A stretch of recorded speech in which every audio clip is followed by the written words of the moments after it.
Hello all, welcome back to our channel. So students, in this video we will discuss ఉపన్యాస కళ అనే lesson. So Telugu 6th semester ఎవరైతే చదువుతున్నారో so ఈ వీడియోలో ఉపన్యాస కళ అనేది లెసన్ అనేది పూర్తిగా చెప్పడం జరుగుతుంది. బై వాచింగ్ దిస్ వీడియో ఎట్లాంటి క్వశ్చన్ వచ్చినా మీరు ఫుల్ మార్క్స్ అనేది స్కోర్ చేయొచ్చు. So let's get in to the video students. ఉపన్యాస కళ. ఉపన్యాస కళ అనే పాఠం ఏం గురించి ఉంటుందా అంటే, ఇప్పుడు చాలామంది స్టూడెంట్స్కి ఎంత ఇంటెలిజెన్స్ ఉన్నా కూడా స్టేజ్ ఫియర్ అనేది ఉంటుంది. అంటే like some so called introverts అనొచ్చు. అండ్ కొంతమందికి చాలా క్రియేటివిటీ ఉంటుంది, చాలా they can do anything. But the only thing is వాళ్ళు ఏమనుకుంటారో నేను మాట్లాడితే తప్పేమో అని చెప్పేసి ఆ క్రియేటివిటీని బయటికి తీయరనమాట. దాన్నే మనము ఉపన్యాస కళ అని అంటాం. ఈ లెసన్లో మొత్తం దీని గురించి ఉంటుంది. తెలివి ప్రతిభ ఉన్న విద్యార్థులకైనా ఒక్కసారి వేదిక ఎక్కి మాట్లాడాలంటే భయపడతారు. ప్రతి ఒక్కరికి స్టేజ్ ఫియర్ అనేది ఉంటుంది. అంతెందుకు, మన ఛానల్లో ఫస్ట్ వీడియో చూడండి, ఫస్ట్ వీడియోకి ఈ వీడియోకి చాలా డిఫరెన్స్ అనేది ఉంటుంది. ఆ వీడియోలో చాలా అంటే చాలా ఎంత అసలు కామెడీగా ఉంటుందన్నమాట. సో మనసులో ఉన్న భావాలను వ్యక్తం చేయాలనే నిస్సహాయంతో ఎంతో జ్ఞానం ఉన్నా కూడా మనం దాన్ని బయటికి తీయలేము. సో అది హ్యూమన్ యొక్క నేచర్ అనమాట. ఇప్పుడు వచ్చే 10 మంది ముంగట మాట్లాడాలి అని అంటే, ఇప్పుడు ఈ వీడియో చూసిన చాలామందికి కూడా 99.9% అందరూ భయపడే వాళ్ళే. అంటే లైక్ స్టేజ్ ఫియర్ కానీ పబ్లిక్ స్పీకింగ్ కానీ ఇట్లాంటివన్నీ.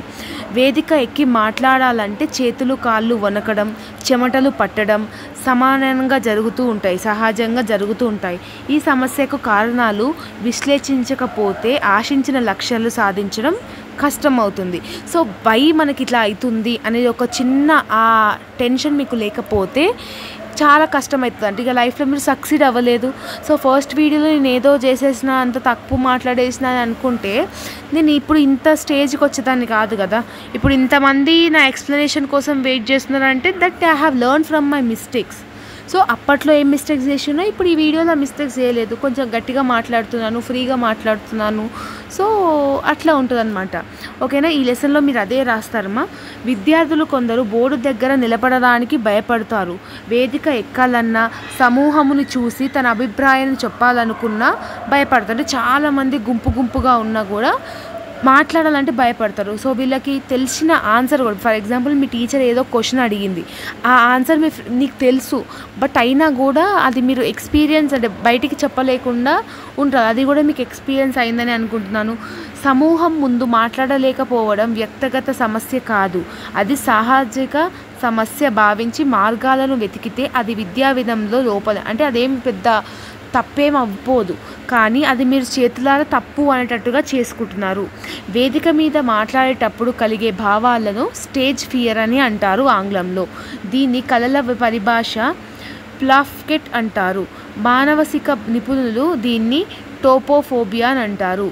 టోపోఫోబియా అంటే ఏంటంటే, ఎవరైతే స్టేజ్ ఫియర్ ఉంటుందో వాళ్ళని మనము టోపోఫోబియా అని అంటాము. స్థూలంగా పానిక్ అవ్వచ్చు. ఈ భయానికి అందరికీ ఉంటుంది. లక్షలాది మంది ఉద్దేశించే ప్రసంగానికి వారికి కూడా ప్రతి ఉపన్యాసం ముందు కొన్ని నిమిషాలు భయపడతారు. ఇప్పుడు నేను కూడా ఒక వీడియో చేయాలంటే దానికి ముందు నేను 2 minutes అయినా ప్రిపేర్ అవుతా కదా. ఇట్లా మాట్లాడాలి, ఇది మాట్లాడాలి, ఇది చేయాలని చెప్పేసి. Without that nobody can do anything. Okay. ఇప్పుడు నేను వచ్చి ఇప్పుడు పెద్ద స్పీచెస్ ఇస్తున్న వాళ్ళు కానివ్వండి, ఏది కానివ్వండి, వాళ్ళు దానికి ముందు ఒక 2 minutes కానీ ఒక 1 day కానీ ప్రిపరేషన్ అనేది చేసుకుంటారు.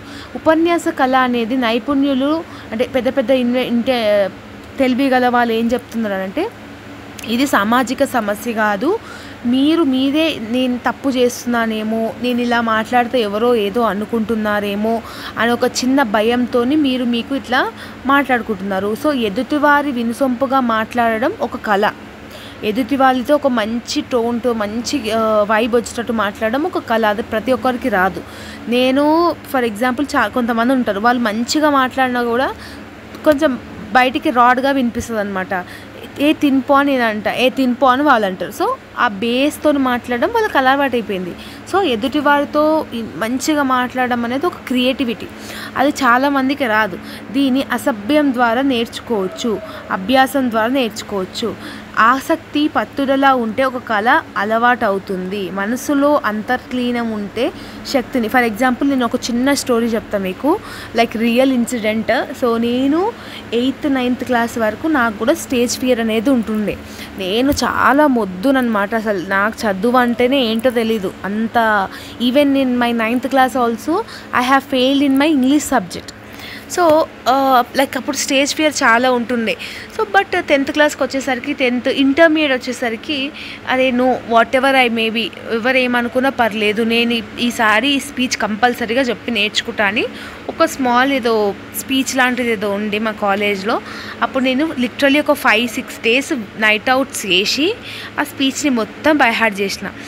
And while explaining that speech ఎంత మంచిగా అవుట్పుట్ వచ్చిందంటే ఇప్పటికీ నేను మర్చిపోయాను. సో అప్పటి నుంచి నాకు కొంచెం ఈ స్టేజ్ ఫియర్ అనేది లేదు, అంటే ఉంటుంది కానీ ఇంతగానం లేదు. మరీ తడబడుతూ అంత మాట్లాడలేను కానీ బాగానే మాట్లాడతాను. సో అట్లా మన మిస్టేక్స్ ఏందో అని మనం నేర్చుకోవాలి, అది ఇంపార్టెంట్.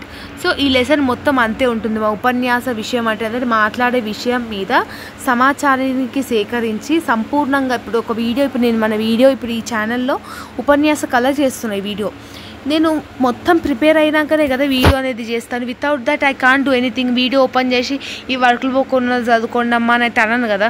సో అట్లనే ఉపన్యాసం అనేది చేసేటప్పుడు ఒక మాట్లాడే విషయం, ఒక టాపిక్ నీకు వచ్చిందని అంటే టాపిక్ మీద నీకు పూర్తి అవగాహన అనేది ఉండాలి. సో ఆ పర్టికులర్ పాయింట్ ఆఫ్ మీద నీకు పూర్తిగా తెలివి అనేది ఉండాలి, ఇంటెలిజెన్స్, ఇన్ఫర్మేషన్ అనేది ఉండాలి. సో అట్లయితేనే నువ్వు దాన్ని కరెక్ట్గా సేకరిస్తావు అని అర్థం. సో ఇంతవరకు నేర్చుకుంటే సరిపోతుంది మా, ఓకేనా. కంఠస్వరము, వేదిక నిర్వహణ. కంఠస్వరం అంటే టోన్. ఇప్పుడు నేను వీడియోలో ఇలా నేర్చుకోండి, అలా నేర్చుకోండి, ఇట్లా స్లోగా మాట్లాడి డెప్త్గా మాట్లాడకుండా వ్యక్తిత్వం ఇట్లా మాట్లాడుకోమనంటే మీకు ఏం అర్థం కాదు. సో మనం ఇంత మంచిగా పోర్ట్రే చేయడం, మనం ఎట్లా ఉండాలంటే ఆడియన్స్ని మొత్తం గ్రాప్ చేసుకునేటట్టు ఉండాలి. మన మాట్లాడుతున్నామంటే అందరూ వినేటట్టుగా ఆసక్తి చూపించాలి. అంటే ఇట్లాంటివన్నీ దీని లక్షణాలు అన్నమాట. సో వ్యక్తిత్వం అంటే ఉపన్యాసం ఇచ్చే వ్యక్తి ఎందరినో చూస్తారు. అంటే ఇప్పుడు ఫర్ ఎగ్జాంపుల్ నేను ఒక స్టేజ్ మీద స్పీచ్ ఇస్తున్నాను అనుకో, నన్ను కొన్ని వేల మంది చూస్తారు. సో ఆ వేల మంది నన్ను చూస్తారని చెప్పి నేను ప్యానిక్ అవ్వద్దు. మాట తీరు, భావాలు, అంటే నేను మాట్లాడే విధానం, నా డ్రెస్సింగ్ సెన్స్, నేను చేసే ఫేషియల్ ఎక్స్ప్రెషన్స్, ఇవన్నీ చాలామంది చూస్తున్నారు కాబట్టి అది ఒక పద్ధతితో మెయింటైన్ చేయాలి, ఓకేనా. మాటికి నోట్స్ చూడడం, అందరికీ కనిపించేటట్లు జేబులో కాగితాలు పెట్టడం, మాటల కోసం తడబడుతూ మంచిది కాదు. అంటే కళ్ళజోడు తీసి పెట్టుకోవడం కానీ, మాటికి నోట్స్ చూసుకోవడం కానీ, చేతులు నునుముకోవడం కానీ, తడుకోవడం కానీ, ఇట్లాంటివన్నీ చేస్తే ఏమవుతుంది అంటే ఎదుటోళ్ళకి అన్కంఫర్టబుల్ ఫీల్ అవుతుంది, మనకు కూడా అన్కంఫర్టబుల్ ఉంటుంది, వినాలని ఒక ఆశ ఉండదు. సో అట్లా కాకుండా మంచిగా ఒక పద్ధతి, ఒక డిసిప్లిన్ అనేది ఉండాలి. దాని ఉపన్యాస కళ అనే లెసన్లో మీరు నేర్చుకోవడం జరుగుతుంది, ఓకేనా. So students, this is all about the video. I hope that you have got understood by ఉపన్యాస కళ లెసన్. మీకు ఇందులో ఏమైనా డౌట్స్ ఉంటే మీరు కమెంట్ సెక్షన్లో కమెంట్ చేయొచ్చు. నోట్స్ PDF అయితే నేను టెలిగ్రామ్ గ్రూప్లో అప్లోడ్ చేయడం జరిగింది. So this is all about the video. If you like this video then do like, share, comment and subscribe to our channel and share with all your friends and groups, okay. ఈ video useful అవుతుంది అని అనిపిస్తే మీరు మీ friends and family like ఎవరైతే చదువుతున్నారో వాళ్ళకి ఈ వీడియో అనేది షేర్ చేయండి. Because and if you are not understanding anything, ఒకవేళ మీకు ఈ వీడియోలో ఏమైనా అర్థం కాకపోతే డెఫినెట్గా కమెంట్ సెక్షన్లో కమెంట్ చేయండి. నేను మోస్ట్లీ రిప్లై చేయడానికి ట్రై చేస్తాను, ఓకేనా students. I hope that each and every student got clarity about the Telugu semester 6. I know Telugu subject అనేది కొంచెం హార్డ్ ఉంటుంది ఫైనల్ ఇయర్ వాళ్ళకి, సో అందుకని ఈ వీడియో చేయడం జరుగుతుంది, ఓకేనా.